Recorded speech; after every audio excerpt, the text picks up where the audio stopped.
依家就戴上你對耳機，放下你部手機，閉上眼睛，靜心聆聽，淨化心靈。粵語版聖經創世紀第8章。神紀念挪亞和挪亞方舟裡的一切走獸牲畜。神叫風吹地，水勢漸落，淵源和天上的窗戶都閉塞了，天上的大雨也止住了。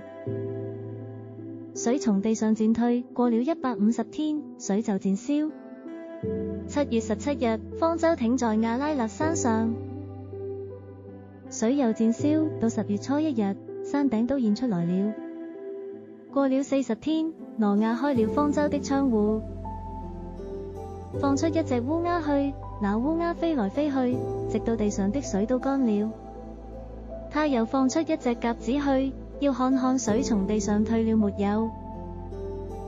但遍地上都是水，鴿子找不着落腳之地，就回到方舟挪亞那裡。挪亞伸手把鴿子接進方舟來。他又等了7天，再把鴿子從方舟放出去。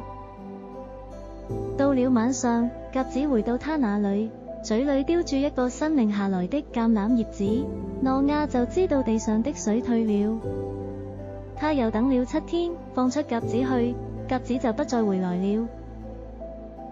到挪亞601歲，正月初1日，地上的水都乾了。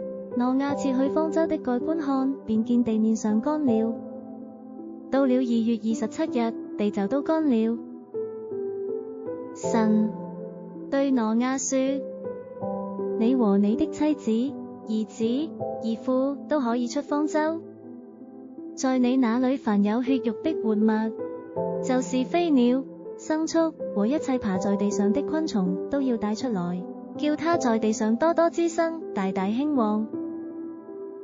於是挪亞和他的妻子、兒子、兒婦都出來了，一切走獸、昆蟲、飛鳥和地上所有的動物，各從其類，也都出了方舟。